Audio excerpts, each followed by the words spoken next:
नमस्कार, राज्यसभा टीवी के खास कार्यक्रम विशेष में आपका स्वागत है। मैं हूं दीपक डोभाल। हरियाणा सरकार के आश्वासन के बावजूद जाट आंदोलन अभी खत्म नहीं हुआ है। कई जिलों में तनाव बरकरार है। इसी बीच राज्य सरकार ने आंदोलन में हिंसा करने वालों के खिलाफ कड़ी कार्रवाई करने की बात कही है। जाट आरक्षण के लिए बनी केंद्रीय समिति की दिल्ली में अहम बैठक भी हुई। हरियाणा में जाट आंदोलन के सूरत हाल पर आज का शुरू करते हैं विशेष।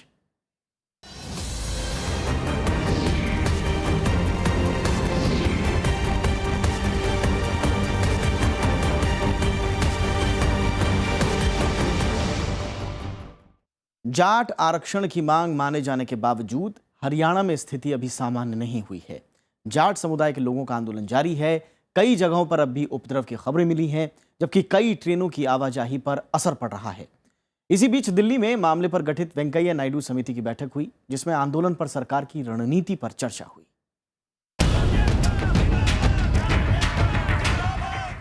हरियाणा में जारी जाट आंदोलन के चलते राज्य के कई जिलों में हालात सामान्य नहीं हुए हैं।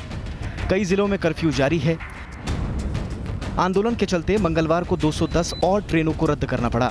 रेलवे के मुताबिक आंदोलन के चलते कुल 1152 ट्रेनों की आवाजाही पर असर पड़ा है। इस बीच हरियाणा के मुख्यमंत्री मनोहर लाल खट्टर दिल्ली पहुंचे।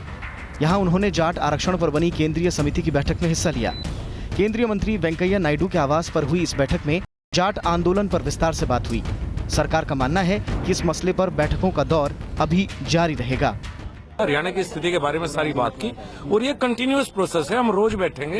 इसका हल कोई एक दिन में नहीं निकल सकता। कानूनी पहलू है, संवैधानिक पहलू है, लेकिन हम इसके हल के नजदीक हैं। धीरे धीरे हम रोज सबसे, कल भी हम बैठे थे, आज भी हम बैठे, हम डेली बैठेंगे और जल्दी इसका हल निकालेंगे। आज उनका पक्ष लिया, हरियाणा में क्या स्थिति है, क्या होना चाहिए, उनका पक्ष लिया है। धीरे धीरे सबका पक्ष लेकर। इस बीच बीजेपी ने मामले में षड्यंत्र होने का आरोप लगाया है। बीजेपी महासचिव और हरियाणा के प्रभारी अनिल जैन के मुताबिक मामले में गैर जाट और गैर कांग्रेसी लोगों को ही निशाना बनाया जा रहा है।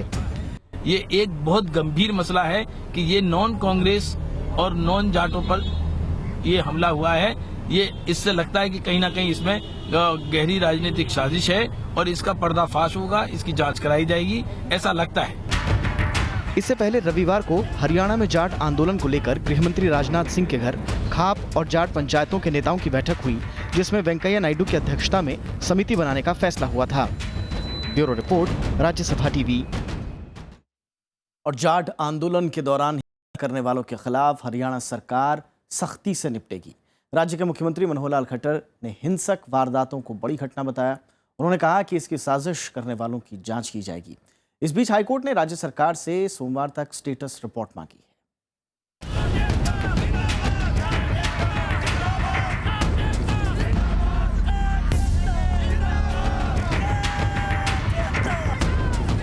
हरियाणा के 5 जिलों जींद, सोनीपत, भिवाड़ी, झज्जर और हिसार से घिरे रोहतक पर जाट आंदोलन का सबसे ज्यादा असर पड़ा। 90 के दशक में जब आर्थिक उदारीकरण का आगाज हुआ, उस दौर में इस जिले में तेजी से आधुनिकीकरण हुआ। बड़े बड़े शोरूम्स और दुकानों के चलते जल्द ही ये व्यापार का बड़ा केंद्र बन गया।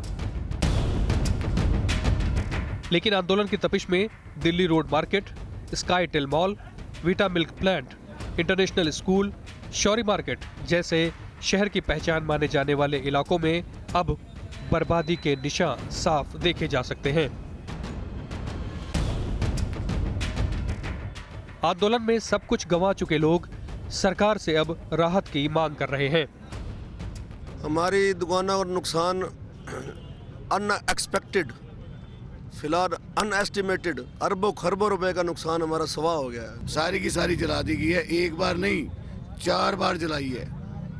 थोड़ी थोड़ी करके हम बुझाते रहे हैं, जलाते रहे हैं। ये हमारा अब 3 साल पहले हमने रेनोवेशन करके नया स्टोर बनाया था, पर हमारे जब शुक्रवार को शाम को हमारे स्टोर के अंदर पहले चोरी करी गई है, उसके बाद लूटपाट करने के बाद इसको जला दिया गया है। हमारे रोड पे 2 शोरूम्स हैं, दोनों को जलाया गया जी। पहले लूटा गया, फिर जलाया गया जी। नैतिकता के तौर पे मैं किसी मंत्री का, किसी जाति का नाम नहीं लेता। यदि हमारी उनको थोड़ा सा भी हमारे पक्ष में अगर वो चाहते हैं कि इनके साथ इंसाफ हो, हमारे को न्याय दिलवाएं, न्याय दिलवाएं, न्याय दिलवाएं, बस। शनिवार को जब सेना ने यहां अमन कायम करने का जिम्मा संभाला, उसके बाद से ही हालात सामान्य हो चले हैं। आंदोलन के 10वें दिन मंगलवार को हरियाणा के मुख्यमंत्री मनोहर लाल खट्टर पीड़ितों से मिलने रोहतक पहुंचे, जहां उन्हें प्रदर्शनकारियों के विरोध का सामना करना पड़ा। विरोध कर रहे लोगों ने उनका काफिला रोक लिया। मुख्यमंत्री ने लोगों से शांति व्यवस्था बनाए रखने की अपील दोहराई। उन्होंने पीड़ितों को राहत दिलाने का भरोसा भी दिया। मुख्यमंत्री ने आगजनी करने वाले लोगों के खिलाफ सख्त कार्रवाई करने की बात भी कही। जिन दंगाइयों ने, जिन उपद्रवियों ने दुकानें जलाई हैं अथवा सामान लूटा है, उनकी पहचान करके उनके खिलाफ भी कार्रवाई पूरी की जाएगी। आंदोलन के दौरान कई हिंसक वारदातों को मुख्यमंत्री ने एक बड़ी साजिश का हिस्सा भी बताया और कहा कि इसकी पूरी जांच होगी। बहुत बड़ी दुर्घटना हुई है। अब इस दुर्घटना के पीछे कुछ ताकतें हैं। पहली बात तो उसकी पूरी जांच कराई जाएगी। इस बीच पंजाब हरियाणा हाईकोर्ट ने भी राज्य सरकार से हिंसक वारदातों पर सोमवार तक स्टेटस रिपोर्ट दाखिल करने को कहा है। दरअसल 14 फरवरी रविवार को ही रोहतक के सांपला से जाट आंदोलन शुरू हुआ था, जिसके चलते जिले के करीब 70 इलाकों में जनजीवन अस्त व्यस्त रहा। यही नहीं, 9 दिन तक रोहतक आंदोलनकारियों की कैद में रहा। इस दौरान 500 से ज्यादा दुकानों में तोड़फोड़ की गई। 100 से ज्यादा वाहन आगजनी की भेंट चढ़ गए। अमिताभ अरुण दुबे, राज्यसभा टीवी। और दिल्ली समेत पूरे उत्तर भारत में जाट आंदोलन का असर पड़ा है। इसके चलते दिल्ली को पानी की कमी का सामना भी करना पड़ा। सेना के मुनक नहर को नियंत्रण में लेने के बावजूद पानी की दिक्कत दूर होने में वक्त लगेगा। पीएचडी चैम्बर ऑफ कॉमर्स ने आंदोलन के दौरान हुए नुकसान का जायजा लिया। इसकी रिपोर्ट के मुताबिक पूरे उत्तर भारत को करीब 34,000 करोड़ रुपए का नुकसान हुआ है।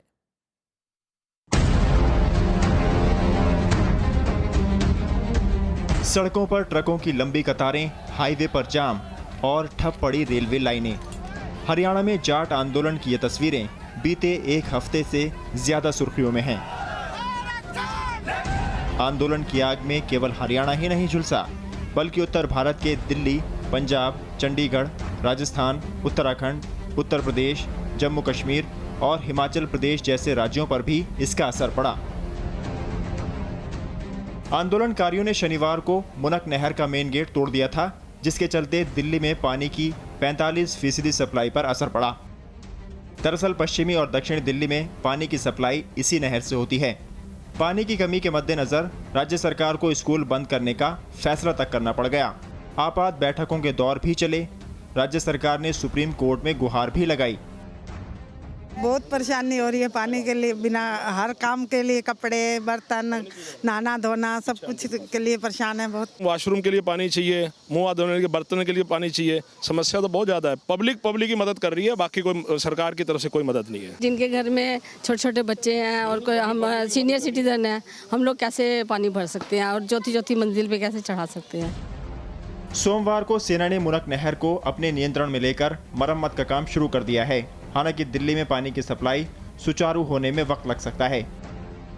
सामान्य हालात में दिल्ली में हर दिन 90 करोड़ गैलन पानी की खपत होती है। राज्य सरकार ने मंगलवार को रोजाना 47 करोड़ लाख गैलन के हिसाब से पानी की सप्लाई की उम्मीद जताई है, जो कि रोजाना की मांग का 50% ही है। टूटी हुई है कई जगह से, उसको रिपेयर करने की कोशिश की जाएगी। दिल्ली जल बोर्ड की टीम वहां पर जा रही है। रिपेयर कैसे करना है उसका असेसमेंट करेगी, कितने दिनों में हो पाएगा, कितना नुकसान हुआ है। लेकिन उसके पीछे से जो कच्चा रास्ता है वहां से पानी छोड़ा गया है। इस बीच चैम्बर ऑफ कॉमर्स ने जाट आंदोलन की वजह से उत्तर भारत में हुए आर्थिक नुकसान का आकलन किया है। इसकी रिपोर्ट के मुताबिक आंदोलन के चलते हरियाणा समेत उत्तर भारत को करीब 34,000 करोड़ रुपए का नुकसान हुआ है। इसमें सबसे ज्यादा 18,000 करोड़ रुपए का नुकसान परिवहन क्षेत्र को हुआ, जबकि औद्योगिक क्षेत्र और कृषि व्यवसाय को 12,000 करोड़ रुपए का, बुनियादी ढांचे यानी road, restaurant, bus stand, railway station आदि को 4,000 करोड़ रुपए की क्षति हुई है। सबसे बड़ी वजह संवादहीनता की वजह है, और संवादहीनता एक ऐसी चीज़ है जिसकी वजह से इस तरह के आंदोलन जड़ पकड़ते हैं और दूर दूर तक फैलते हैं।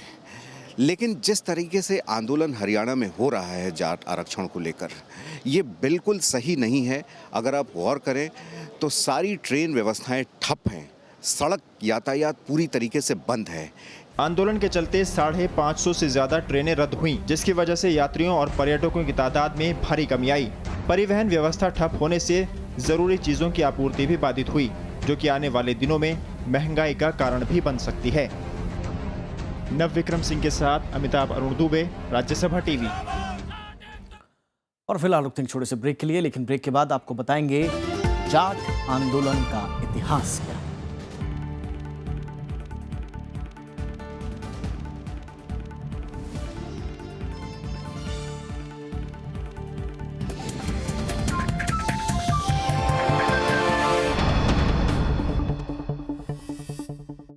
नमस्कार, मैं हूं राजेश बादल। नया कलेवर, नया अंदाज,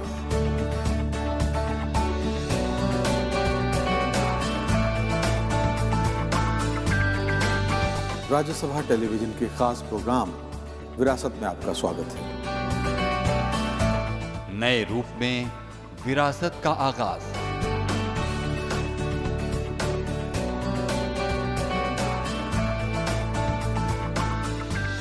देखिए हर बार नया किरदार।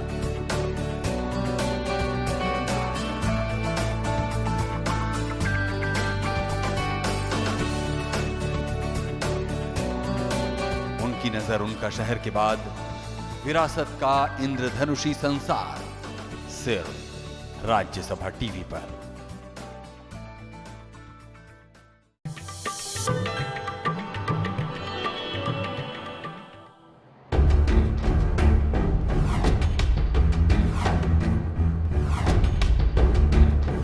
नेताजी सुभाष चंद्र बोस, भारतीय स्वाधीनता आंदोलन के प्रमुख नेता, आईसीएस से इस्तीफा देकर चुनी संघर्ष की राह। 2 बार चुने गए कांग्रेस अध्यक्ष, मगर कांग्रेस से बाहर ले आई जल्द आजादी की चाह। जर्मनी और जापान के सहयोग से बनाई आजाद हिंद फौज, और एक विमान दुर्घटना में लापता होने से पहले किया आजाद भारत की अंतरिम सरकार का गठन। सुभाष बाबू के जज्बे को आज पूरा देश करता है नमन।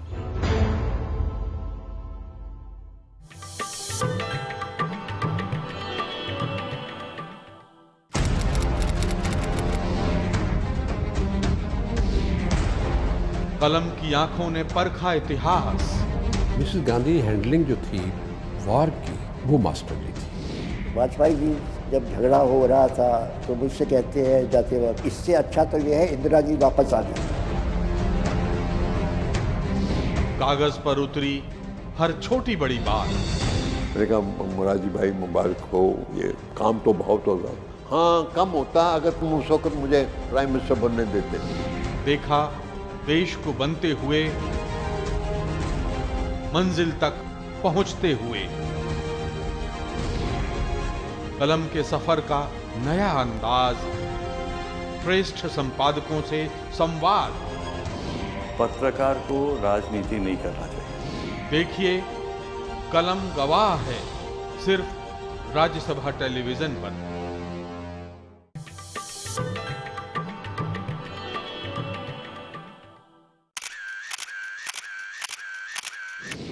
उत्तराखंड में समुद्र तल से करीब 15,500 फुट की ऊंचाई पर मौजूद दुनिया का सबसे ऊंचा गुरुद्वारा, पवित्र श्री हेमकुंड साहिब। 1936 में बनकर तैयार हुआ गुरुद्वारा श्री हेमकुंड साहिब 10वें सिख गुरु गोविंद सिंह के दुष्ट दमन रूप को समर्पित।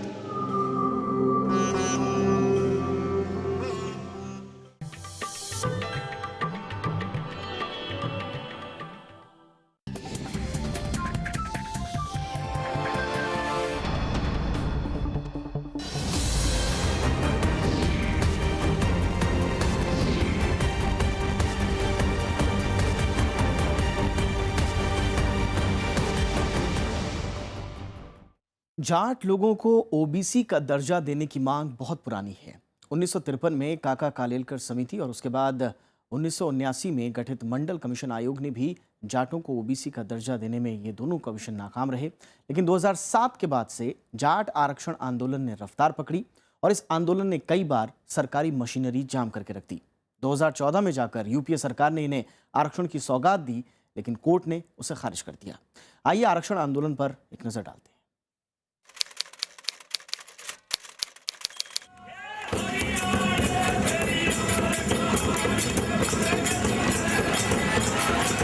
जाटों की आरक्षण मांग यूं तो दशकों पुरानी है, लेकिन 2007 में दिल्ली में हुई ऑल इंडिया जाट महासभा का ये सम्मेलन आंदोलन की शक्ल में तब्दील हो गया। फिल्म अभिनेता धर्मेंद्र की मौजूदगी और जाट महासभा के तत्कालीन अध्यक्ष दारा सिंह की अगुवाई में यहां से जाटों को आरक्षण देने की मुहिम शुरू हुई। ये तय किया गया कि केंद्र और राज्य सरकार की नौकरियों में जाटों को आरक्षण दिलाने के लिए आंदोलन तेज किया जाएगा।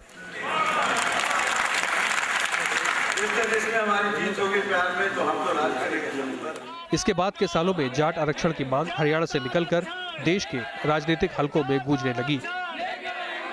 दिल्ली हिसार के बीच बसा माईयर गांव जाट आंदोलन का गढ़ बन गया और यहीं से पूरे आंदोलन की आग फैलने लगी।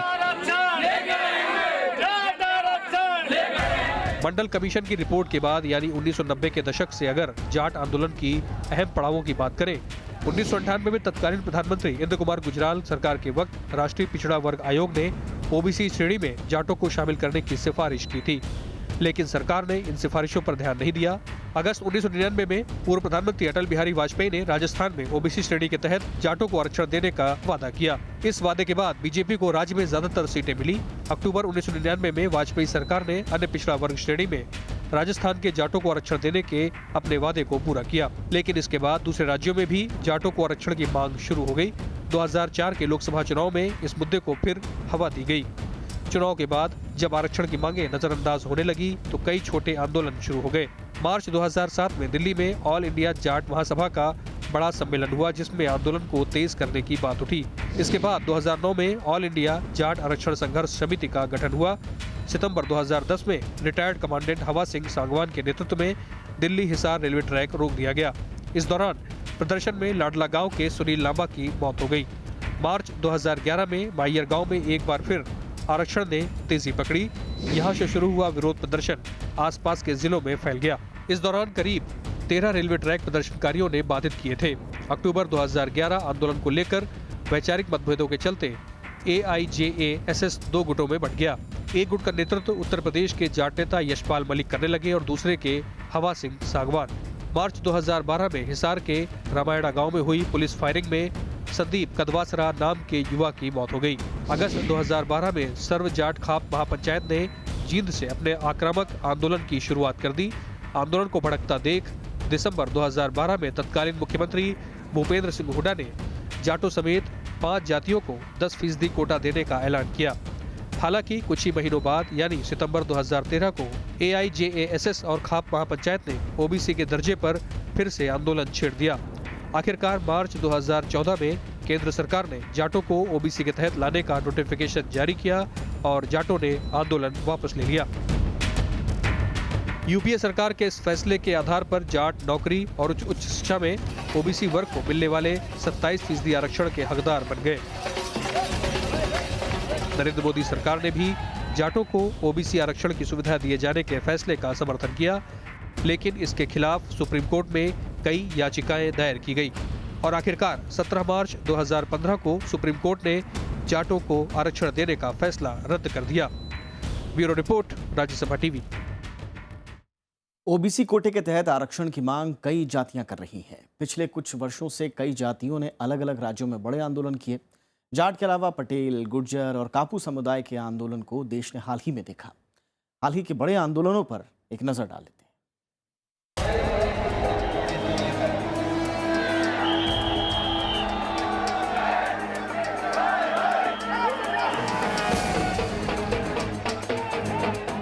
ये तस्वीरें हैं गुजरात में महीनों चले पटेल आंदोलन की। 2015 में पाटीदार अनामत आंदोलन समिति के बैनर तले गुजरात में बड़ा आंदोलन चला। आंदोलन में करीब 11 लोगों की जानें गईं। 125 लोग और पुलिसकर्मी बुरी तरह घायल हुए। आंदोलन की कमान संभालने वाले हार्दिक पटेल फिलहाल सूरत जेल में बंद हैं, लिहाजा इस आंदोलन में थोड़ी सुस्ती आ गई। लेकिन गुरुवार से हार्दिक पटेल सूरत जेल में बेमियादी अनशन पर बैठ गए हैं। पटेल समुदाय की मांग है कि ओबीसी कोटे के तहत उन्हें भी आरक्षण मिले। फिलहाल गुजरात में पटेल सामान्य वर्ग में आते हैं। आंदोलन की जद में सिर्फ हरियाणा और गुजरात ही नहीं है, बल्कि फरवरी में आंध्र प्रदेश हिंसात्मक आंदोलन का गवाह बना। आंध्र प्रदेश में ओबीसी वर्ग में आरक्षण की मांग कर रहे कापू समुदाय ने पूर्वी गोदावरी में बड़ा आंदोलन किया। प्रदर्शन हिंसक होते ही कुछ इलाकों में कर्फ्यू लगाना पड़ा। पूर्वी गोदावरी में अतिरिक्त सुरक्षा बलों की तैनाती की गई। प्रदर्शनकारियों ने तुनी स्टेशन पर ट्रेन के 4 डिब्बों में आग लगा दी। इसके बाद मुख्यमंत्री चंद्रबाबू नायडू ने आश्वासन दिया कि वो कापू समुदाय को आरक्षण देने पर गंभीरता से विचार करेंगे, लेकिन इसके बाद वहां राजनीतिक आरोपों प्रत्यारोपों का दौर शुरू हो गया। Government will take suitable action in order to provide for reservations in excess of 50%. I am having so much of acquaintance with these people for the last 40 years. Not now. Chandrababu Naidu saying that definitely I will give for reservation. Yours is the oldest issue. I'll consider. But unfortunately 18 months is over after he came in power. But he never cared about the issue of the reservation. Chandrababu Naidu promised earlier before election, that is before election he promised like anything. He want to give the reservation to the Kapu section. Now it is 2.5 years after that they revolted like this. कापू आरक्षण की मांग भी काफी पुरानी है। कापू यानी किसान समुदाय के लोग उत्तरी तेलंगाना और रायलसीमा में रहते हैं। उनकी गिनती अगड़ी जातियों में होती है। आंध्र प्रदेश में उनकी आबादी तकरीबन 16 से 20% है। देश ने आंदोलन का मंजर राजस्थान में भी देखा है। गुर्जरों ने 5% आरक्षण की मांग को लेकर कई बार आंदोलन किया। आखिरकार सितंबर 2015 में राजस्थान विधानसभा में विधेयक लाकर इस मांग को मान लिया गया। देश में आरक्षण को लेकर हाल ही में कई जातियों ने आंदोलन किए हैं। धनगर और गोर बंजारा जातियां खुद को अनुसूचित जाति जनजाति की सूची में शामिल करने की मांग लंबे समय से कर रही है, तो राज्यसभा में निषाद जाति को अनुसूचित जाति और जनजाति में शामिल करने की मांग के साथ प्राइवेट मेंबर बिल पेश किया जा चुका है। मराठा आरक्षण को लेकर महाराष्ट्र में विवाद है, तो वहीं सच्चर कमेटी की सिफारिशों को लेकर मुस्लिम समुदाय भी पिछड़े वर्ग में कोटे की मांग कर रहा है। इसके अलावा भी कई जातियां समय समय पर आरक्षण की मांग करती रही हैं। Bureau report, Rajya Sabha TV. आरक्षण के मौजूदा स्वरूप को लेकर कई सवाल भी उठते रहे हैं, तो वहीं आरक्षण के दायरे को बढ़ाने के लिए भी लगातार आंदोलन हुए। आइए देखते हैं जाति के आधार पर बटे भारतीय समाज में आरक्षण की क्या भूमिका रही और आरक्षण को लोग किस तरह से देख रहे हैं। मौजूदा समय में ये कितना असरदार साबित हो रहा है, इस बात की भी पड़ताल करते हैं।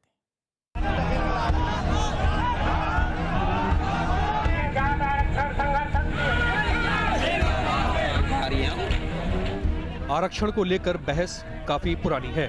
जब भी आरक्षण को लेकर आंदोलन तेज होता है तो इस पर बहस तेज हो जाती है। मोटे तौर पर इसमें 4 विचार सामने आते रहे हैं। एक तबका आरक्षण के दायरे को और बढ़ाने के हक में है, दूसरा पक्ष आधार बदलने का हिमायती है, तीसरा तबका आरक्षण का लाभ पाने वाले जातियों के बीच सिर्फ गरीबों को फायदा देने के हक में है, जबकि चौथी श्रेणी आरक्षण व्यवस्था को ही खत्म कर देना चाहती है। आरक्षण की शुरुआत सामाजिक और शैक्षणिक तौर पर पिछड़ों को फायदा पहुंचाने के लिए हुई थी। बाद के दौर में आर्थिक आधार को शामिल करने का मसला प्रमुखता से जुड़ गया। ये बात भी उठने लगी कि जो तबका आर्थिक तौर पर सशक्त हो चुका है उसे आरक्षण के दायरे से बाहर किया जाए। हालांकि संविधान में आर्थिक आधार का कहीं जिक्र नहीं है, लेकिन मंडल कमीशन के बाद से इस बहस ने काफी ठोस रूप ले लिया है। जानकार इस बहस को राजनीतिक मानते हैं। 7 अगस्त 1990 को तत्कालीन प्रधानमंत्री वीपी सिंह ने बीपी मंडल आयोग की सिफारिशों को लागू कर दिया। इसके तहत अन्य पिछड़ी जातियों को 27.5% आरक्षण दिया गया। इसके बाद आरक्षण विरोधी आंदोलन भड़क उठा। आरक्षण विरोधियों की दलील थी कि आरक्षण की व्यवस्था संविधान की मूल भावना के खिलाफ है। मूल अधिकारों से संबंधित संविधान के अनुच्छेद 15 के तहत हर नागरिक को समानता का अधिकार है। जाति, धर्म, नस्ल, लिंग और जन्म स्थान के आधार पर कोई भेदभाव नहीं किया जा सकता। लेकिन इसी अनुच्छेद के उपबंध यानी 15(4) के तहत राज्य को अधिकार है कि वो अनुसूचित जाति, अनुसूचित जनजाति और सामाजिक और शैक्षणिक तौर पर पिछड़े तबकों के लिए विशेष व्यवस्था कर सकता है। इतना ही नहीं, आरक्षण को लेकर बहस में कई मुद्दे हैं जो समय समय पर उठते रहते हैं और गंभीर चर्चा होती रही है। मोहम्मद फतेह टीपू के साथ दिलीप खान, राज्यसभा टीवी।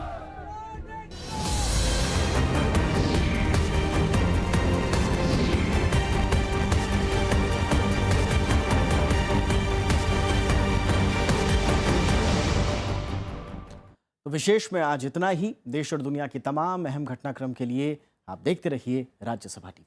नमस्कार।